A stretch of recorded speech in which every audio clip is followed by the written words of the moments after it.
Captain Jake Morrison stood in the cockpit of his cargo ship, the Lucky Strike, and watched the stars move past the windows. He was drinking coffee from a metal cup that had seen better days. The hot liquid helped him stay awake during the long journey through space. "Jake, we're about 6 hours out from the Gamma Junction," said Lisa Grant, his co-pilot. She was looking at the navigation screen with tired eyes. "After that, it's a straight shot to Epsilon Prime." Jake nodded and took another sip of coffee. "Good. The sooner we get these medical supplies there, the better. Those colonists need everything we've got in the cargo hold." The Lucky Strike was not a pretty ship. It was old, with dents and scratches on its metal hull. But it was reliable, and that was what mattered when you were carrying supplies across the galaxy. The ship had been Jake's home for 15 years, and he knew every sound it made docked in the cargo hold behind them. Hundreds of containers held medicine, food, and other supplies. The colony on Epsilon Prime was having a hard time. A disease had killed many of their crops, and people were getting sick. Ships like the Lucky Strike were their lifeline to the rest of human space. Pete Collins, the ship's engineer, climbed up from the lower deck. His hands were dirty with engine grease. "Everything's running smooth down there," he said. "Though, I still say we should replace those power couplers when we get back to Terra Nova Station." "Add it to the list," Jake said with a smile. The list of things that needed fixing on the Lucky Strike was always getting longer. Far away, in the darkness between the stars, another ship was waiting. The Bone Cleaver was nothing like the Lucky Strike. It was built for speed and fighting. Its hull was painted black, and it had weapons that could tear apart most cargo ships. Captain Zexhai Vorthik sat in his command chair, his 4 arms crossed in front of him. His people, the Krillians, were tall and thin, with gray skin and large, black eyes. Vorthik had been a pirate for 20 years, and he had never been this desperate. "Captain," said his second-in-command, Taishra. She was smaller than Vorthik, but just as dangerous. "Are you sure about this?" "The cargo ship we're tracking, it's human." Vorthik's eyes narrowed. "I know what it is. But look around you, Taishra. Look at our crew." Taishra looked at the other pirates on the bridge. They were thin and hungry. Some were so weak they could barely stand. The Bone Cleaver had not captured a prize in 3 months. Other pirate crews had taken all the good targets, or the trade routes had moved away from their hunting grounds. "The humans always carry the best supplies," Vorthik said. "Medical equipment, food, technology. One human cargo ship could feed our crew for months." "But Captain," Taishra said quietly, "you know what they say about attacking human ships? The stories." Vorthik waved one of his hands. "Stories. Just stories told by cowards. Humans are new to space. They've only been flying between stars for a few hundred years. They're weak." Taishra was not so sure. She had heard too many stories about pirates who had tried to rob human ships. Most of those pirates were never seen again. The few who came back were different. They would not talk about what happened, and they never attacked humans again. "Contact Blix on Terra Nova Station," Vorthik ordered. "I want to know exactly when that human ship will pass through the Gamma Junction." "On Terra Nova Station." A small alien named Blix was counting the money he had been paid to give information to pirates. Blix worked in the shipping office, and he knew which ships were carrying what cargo. The information was worth a lot to desperate pirates. Blix sent a message to the Bone Cleaver. The human cargo ship Lucky Strike would pass through the Gamma Junction in exactly 6 hours and 12 minutes. It was carrying medical supplies and food. It had only a small crew and no military escort. When Vorthik got the message, he smiled. His sharp teeth gleamed in the light of the bridge. "Perfect. Set course for the asteroid field near Gamma Junction. We'll wait there." The Bone Cleaver's engines roared to life, and the ship disappeared into hyperspace. Back on the Lucky Strike, Jake was checking the cargo manifest one more time.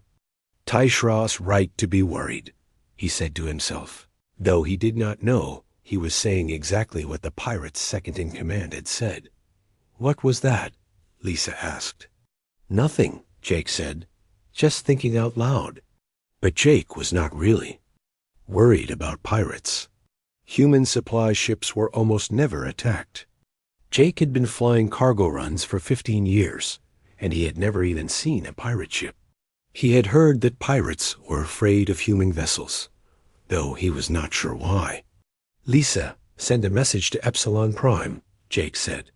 "Tell them we're on schedule and should arrive in 36 hours. "Already done," Lisa replied. They sent back a thank you message.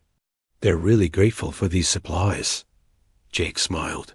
This was why he loved his job.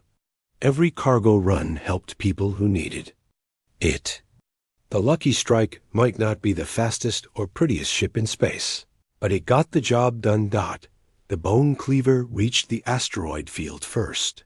Vorthik positioned his ship behind a large rock where it could not be seen. The pirates waded in silence, checking their weapons and preparing for the attack. "Remember," Vorthik told his crew, "we want the cargo, not a fight. Board the ship quickly, take what we need, and leave. No unnecessary killing." Some of the younger pirates seemed excited. They had never attacked a human ship before. The older pirates looked nervous, but they said nothing. Taishra stared at the asteroid they were hiding behind.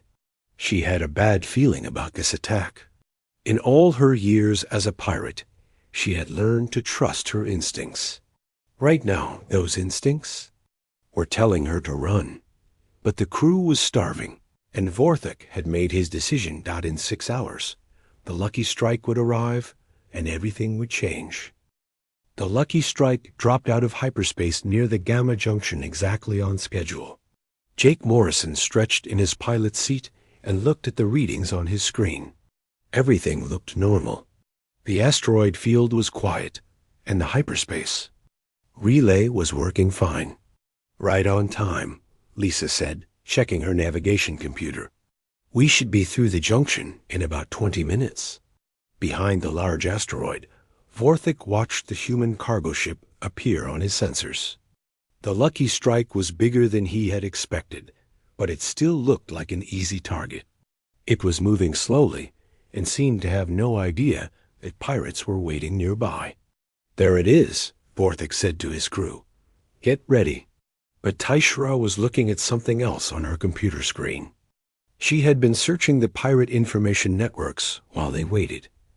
What she found made her stomach feel sick.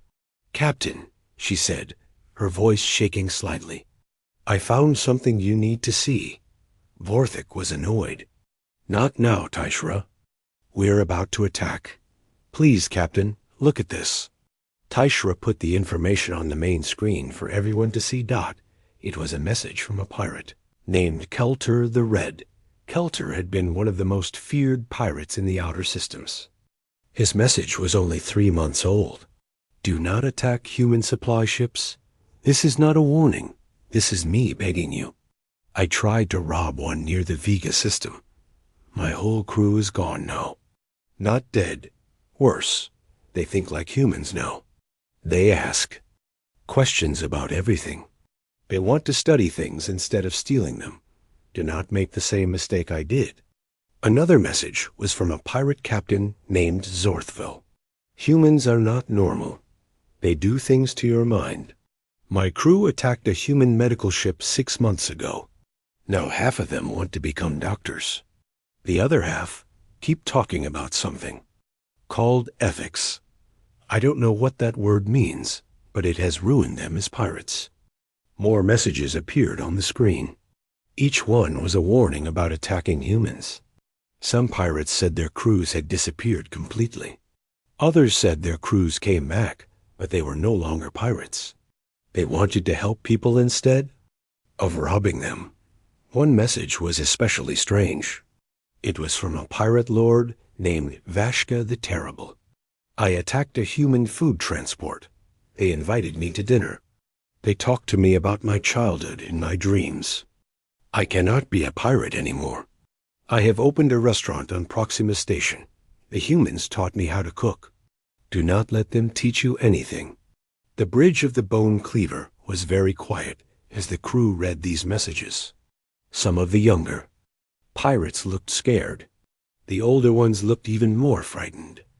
"These are just stories," Vorthik said, but his voice did not sound as confident as before. Weak pirates making excuses for their failures. "Captain," said one of the younger crew members, "maybe we should find a different target." "No," Vorthik shouted.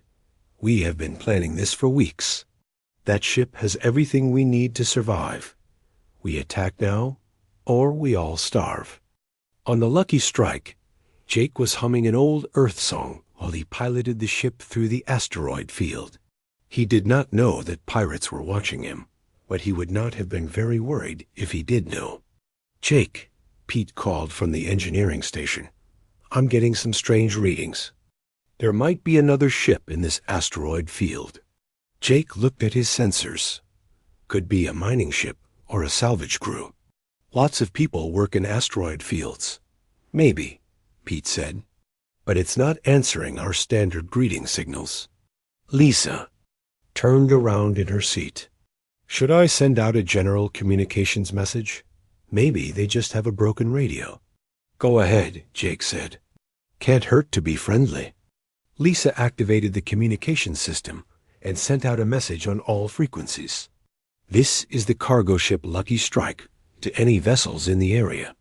We're just passing through on our way to Epsilon Prime. If you need any assistance, please let us know." On the Bone Cleaver, the pirates heard Lisa's message. It sounded so normal and innocent that some of them felt bad about planning to attack the ship. "They're offering to help us," one pirate said quietly. "That's what humans do," Taishra said. "They try to help everyone, even their enemies. That's what makes them so dangerous." Vorthik was getting angry. His crew was starting to doubt the attack, and he could see that doubt spreading. "Enough," he yelled. "We are pirates, not philosophers. That ship has food and medicine that we need to survive. We take it or we die. It's that simple." But it was not that simple, and Taishira knew it. She had been reading more messages from the pirate networks. There was a pattern to all the stories about humans. Pirates would attack human ships, and then something would happen to change them completely. They would stop being pirates and start doing other things. Some became traders. Some became teachers. Some just disappeared into human space and were never heard from again. "Captain," Taishra said one more time, "please reconsider. The humans ... They're different from other species. They don't fight like we expect them to fight." "How do they fight?" Vorthik asked. Taishra looked at the messages on her screen. "I don't think they fight at all. I think they do something else. Something worse." But Vorthik had made up his mind. The Bone Cleaver moved out from behind the asteroid and began to approach the Lucky Strike. The pirate ship's weapons were ready, and its boarding pods were prepared for launch. On the Lucky Strike, alarms started to sound. Jake looked at his sensors and saw the pirate ship coming toward them. "Well, that's interesting," Jake said calmly. He did not sound worried or afraid. He sounded almost ... curious. "Should I call for help?" Lisa asked.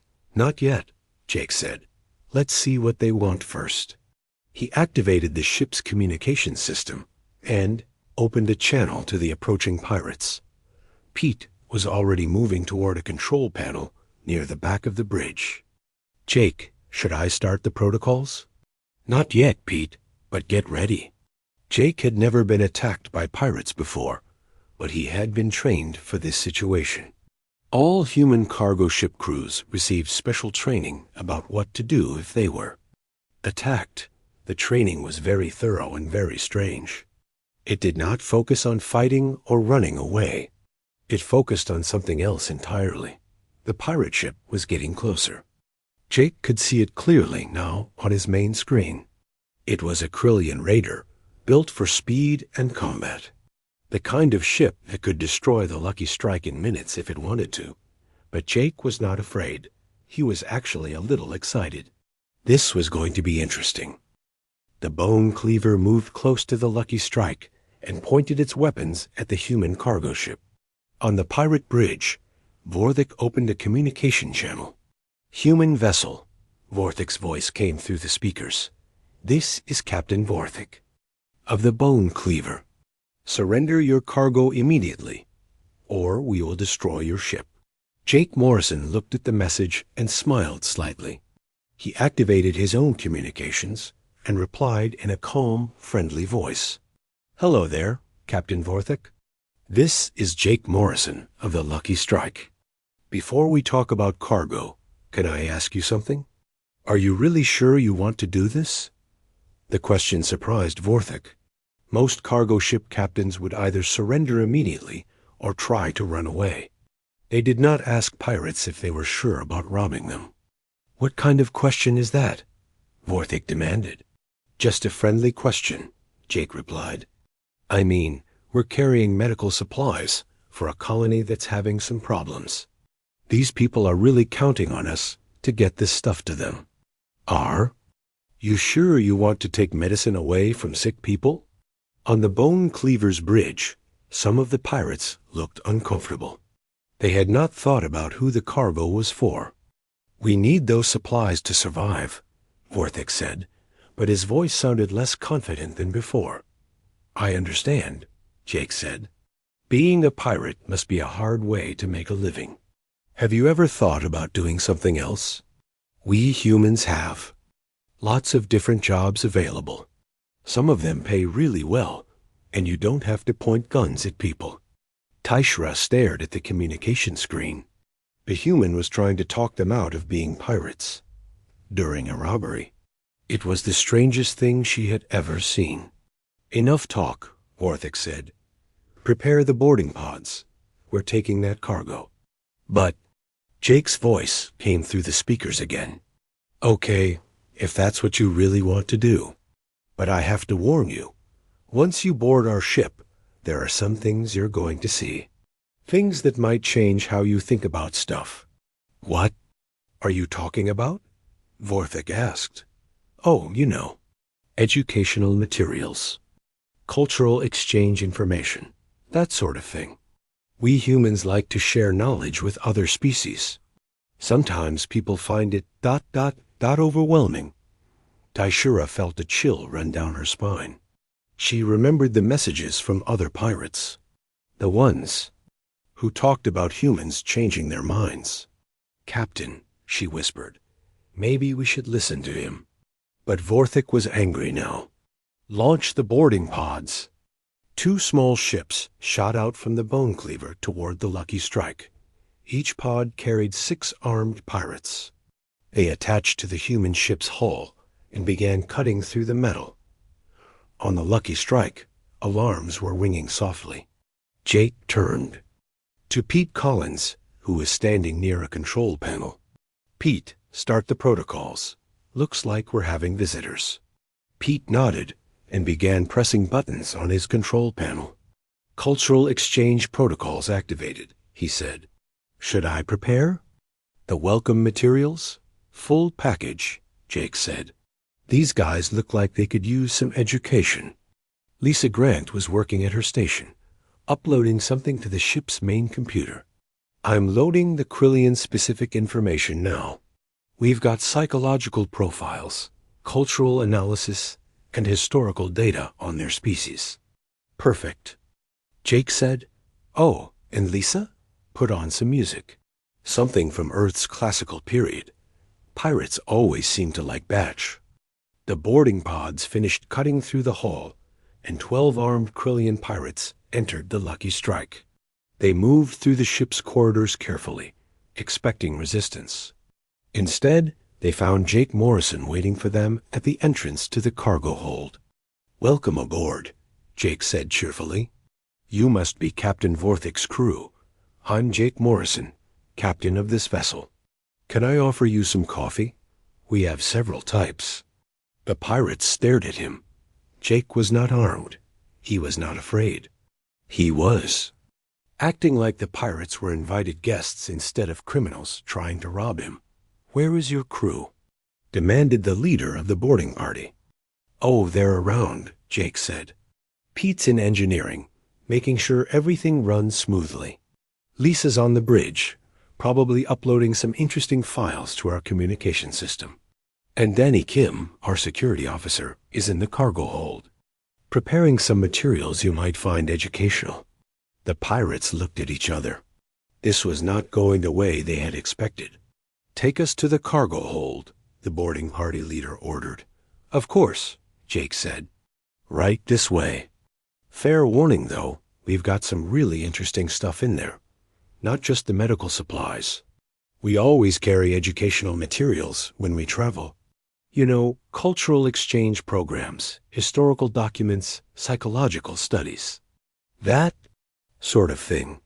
As they walked through the ship's corridors, classical music began playing from speakers in the walls. The pirates had never heard music like it before. It was complex and beautiful, and somehow made them feel calm. What is that sound? One of the pirates asked. That's a piece called the Brandenburg Concerto No. 3 by a human composer named Batch, Jake explained. He lived about 600 years ago on Earth. Amazing what one person can create when they put their mind to it, isn't it? The cargo hold was huge and filled with containers. But Danny Kim was waiting for them with a table covered in papers, books, and electronic devices. Hey there, Danny said with a smile. Jake told me you might be interested in learning about human culture. I've prepared some materials that I think you'll find fascinating.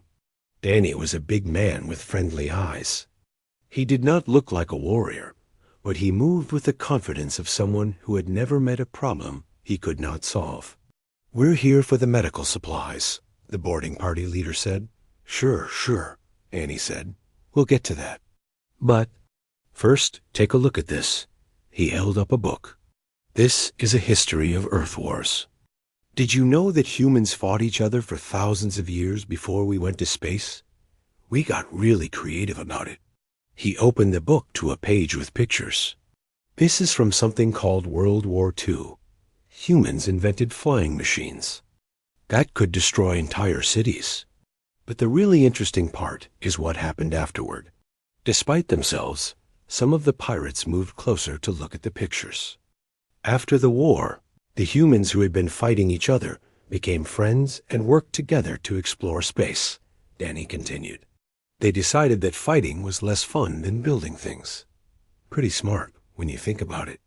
Another pirate was looking at the electronic devices on the table. One of them was showing a video of Earth's cities, with millions of humans living and working together. How do so many beings live in one place without killing each other? The pirate asked. That's a great question, Jake said. It's all about systems. Humans are really good at creating systems that help everyone get what they need. We've got systems for food distribution, medical care, education, entertainment. Even systems for handling people who break the rules. What happens to criminals? In human space? Another pirate asked. Danny smiled. We help them find better jobs. Turns out most people break rules because they need something they can't get legally. So we help them get what they need in ways that don't hurt other people. The ship's computer began displaying information on screens around the cargo hold. Charts and graphs showed how human society worked. Videos showed humans doing thousands of different jobs. Pictures showed human families, schools, hospitals, and research centers.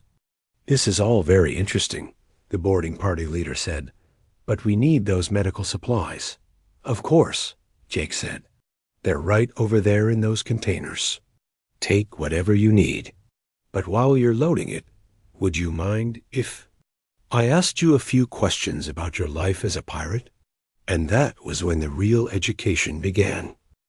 The boarding party spent 3 hours on the Lucky Strike.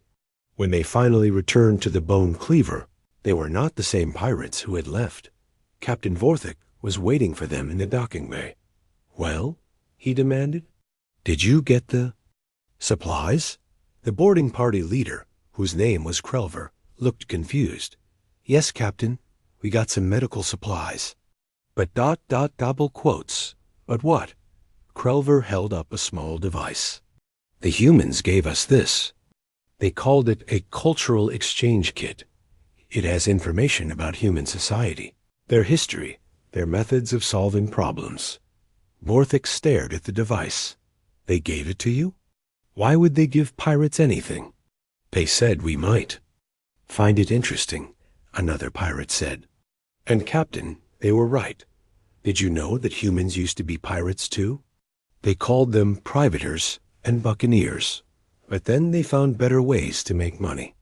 They showed us pictures of something called space tourism," said a third pirate. "Humans pay good money to ride on ships and see different planets." The human named Danny said that pirates would make excellent tour guides because we know all the best hidden places in space. Vorthik felt a cold fear growing in his chest. This was exactly what the warnings had described. His crew was talking about humans like they were friends instead of victims. "What else did they show you?" Taishra asked quietly. Krelver activated the device, and a holographic display appeared in the air. It showed charts and graphs about crime rates in human space.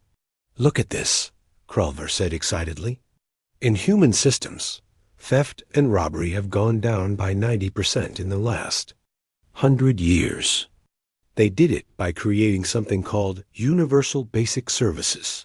Every person gets food, housing, medical care, and education for free." "Free?" asked one of the crew members. "That's what they said. Humans believe that if people have what they need to survive, they won't need to steal from others. And if they want more than the basics, they can get jobs that pay extra money." Another pirate was looking at different information on the device. "Captain, look at this job listing. It's from something called the Human Exploration Service. They need people with ship-handling skills to explore new star systems. The pay is ... This can't be right." Vorthik looked at the numbers. The amount of money was more than his pirate. "Crew made in a year. It's got to be a trick," Vorthik said. "That's what I thought," Krelver said. "So I asked the human named Jake about it. He said that exploring space is dangerous work, so they pay people well to do it. He also said that humans prefer to hire people who already know how to handle ships in dangerous situations." "Like pirates," another crew member added. Taishira was studying the cultural exchange device with growing alarm. The information was detailed and well organized. It answered questions about human society that she had never even thought to ask. More importantly, it was making her crew think about their lives in ways they had never thought before. "There's more," Krelver said. "The humans asked us questions about why we became pirates, personal questions. About our families, our hopes, our dreams." "Why would they care about that?" Vorthik asked. "They said that understanding motivation is the key to solving problems. One of our crew members, Yex-Hai, told them that he became a pirate because his home planet has no jobs. The human named Lisa immediately started showing him information about job training programs in human space." Vorthik looked around at his crew. They were all examining the human device and talking excitedly about the information it contained. Some of them were reading about human art and music. Others were studying human technology and science. "This is exactly what the warnings talked about," Taishira whispered to Vorthik. "The humans are changing how our crew thinks." But it was too late. The change had already begun. Over the next few days, the crew of the Bone Cleaver could not stop talking about what they had learned from the humans. They shared the information with other pirate crews they met. They sent messages to friends and family members. They spent hours discussing human ideas about society, justice, and problem-solving. HFY, the pirate who had talked to Lisa about jobs, announced that he was leaving the crew. "I'm going to apply for that job training program," he said. "The humans said they have a school on Proxima Station that teaches starship engineering. I always liked working on engines." 3 other crew members said they wanted to go with him. "You're abandoning your crew," Vorthik accused them. "No, Captain," HFY said. "We're finding a better way to live. The humans showed us that there are other options, safer options, options that help people instead of hurting them." More pirates began to leave. Some went to human space to look for jobs. Others simply stopped being pirates and became traders or salvage operators. A few started their own businesses. The worst part, from Vorthik's perspective, was that the pirates who left were happy. They sent messages back to their former crewmates, telling them about their new lives. They had steady income, comfortable homes, and work that they found meaningful. Captain Zeleth of the raider ship Dark Moon contacted Vorthik over subspace radio. "I heard your crew got hit by humans," Zeleth said. "Not hit," Vorthik replied bitterly. "Infected. Half my crew has left to become productive members of society. The other half keeps asking me why we're pirates instead of doing something useful with our lives." "The same thing happened to Captain Kreck's volume last month," Zeleth said. "His entire crew disbanded after they attacked a human medical transport. Most of them are working for human companies now." "It's spreading," Vorthik realized. "Every pirate crew that encounters humans gets infected with their ideas. And then they spread those ideas to other crews." Word was traveling fast through the pirate networks. Ships that had been attacking cargo vessels for decades were suddenly changing course.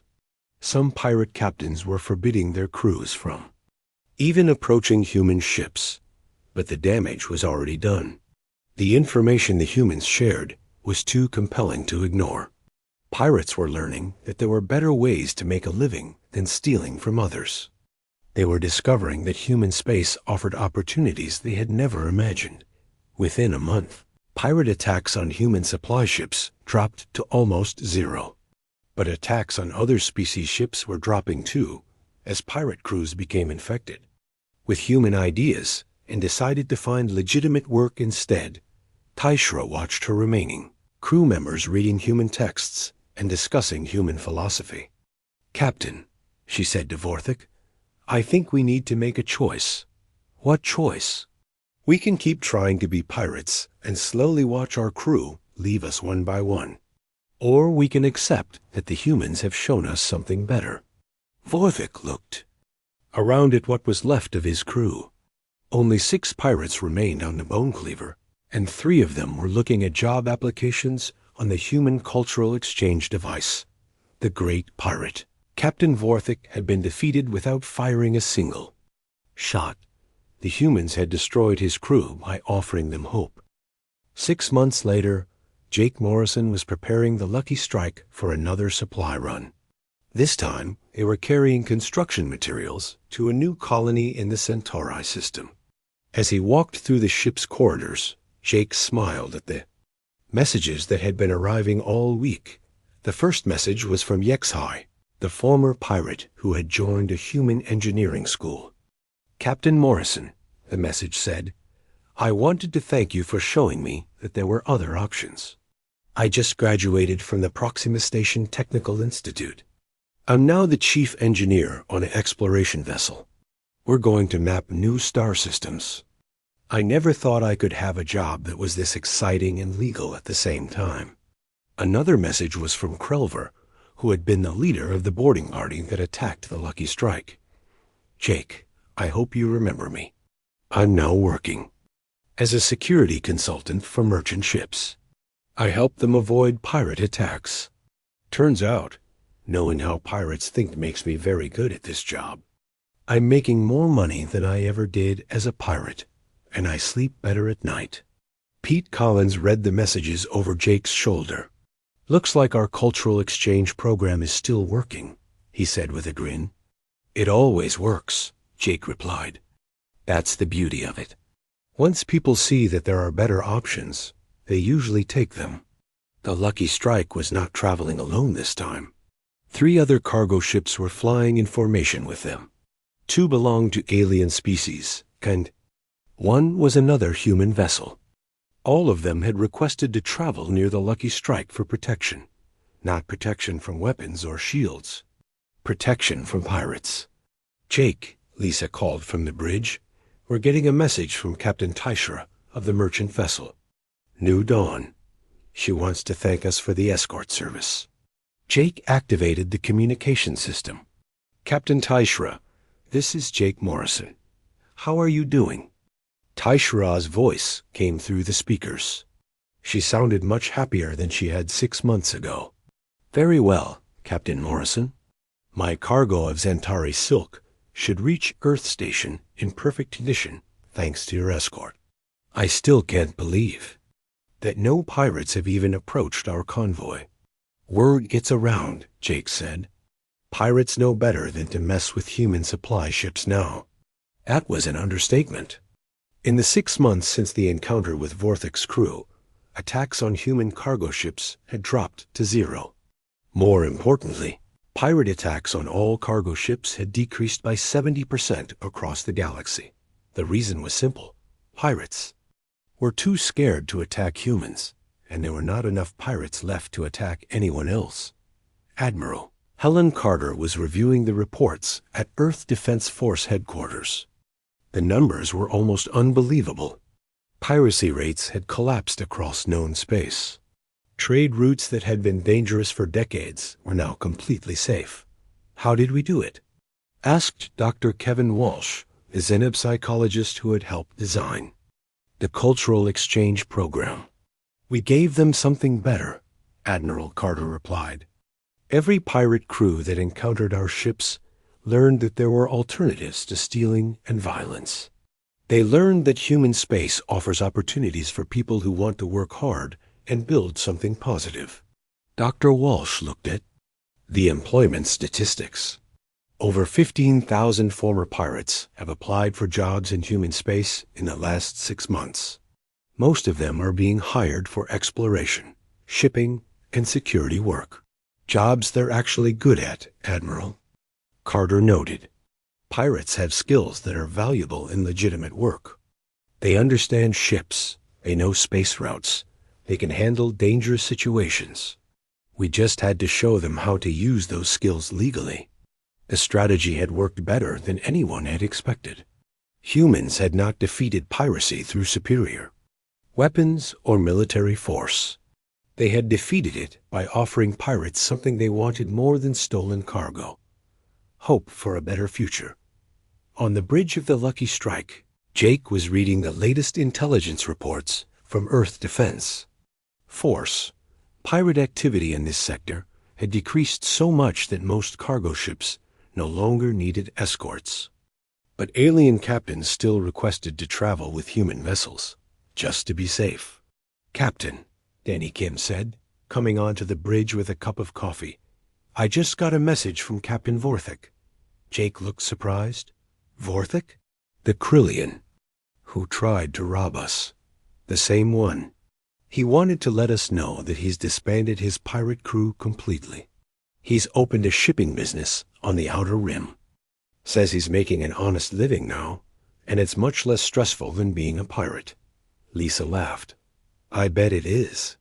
Being a pirate must be terrible for your mental health. Always worried about getting caught or killed." "That's exactly what Vorthik," Danny continued. "He also wanted to thank us for showing him and his crew that there were other options. He said he never realized how much he hated being a pirate until we gave him a way out." Jake nodded. "That's the thing about most criminals.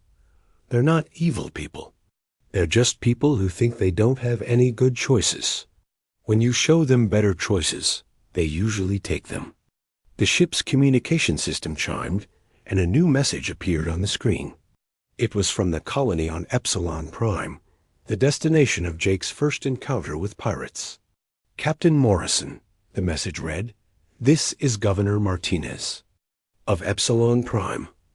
I wanted to personally thank you and your crew for all the supply runs you've made to our colony. Thanks to shipments like yours, we've overcome the crop disease, and our people are healthy again. We've also hired several former pirates as security officers and agricultural specialists. They're doing excellent work. Thank you for showing the galaxy that there are better ways to solve problems than violence.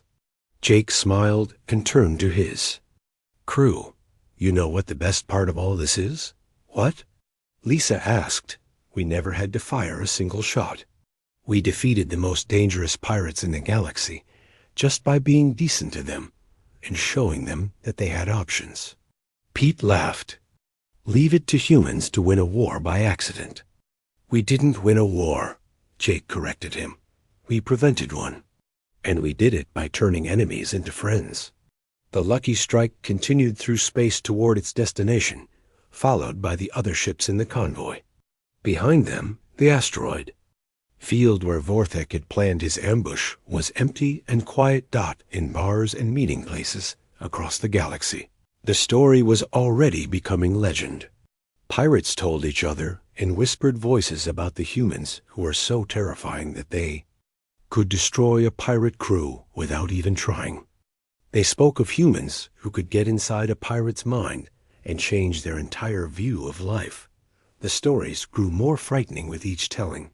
Some pirates said that humans could read minds. Others claimed that humans had weapons that could rewrite a person's personality. A few insisted that humans were actually peaceful beings who were more dangerous than any warrior species in the galaxy. All of the stories had one thing in common. Stay away from human supply ships. The reputation spread throughout known space. Human cargo vessels became the safest ships in the galaxy, not because they were well armed, but because everyone was too scared to attack them. And the most terrifying part, from a pirate's perspective, was that the humans were not even trying to be scary. They were just being helpful. Jake Morrison did not know that he had become a legend among pirates. He was just a cargo ship captain who believed in treating people with kindness and respect. But that simple approach had changed the galaxy in ways that no military force ever could. The Lucky Strike disappeared into hyperspace, carrying its cargo of construction materials to beings who needed them. Somewhere behind them, the last few pirate crews in the sector were deciding that maybe it was time to find honest work. After all, even the most desperate pirates would rather starve than risk another encounter with humans and their terrible weapon, hope.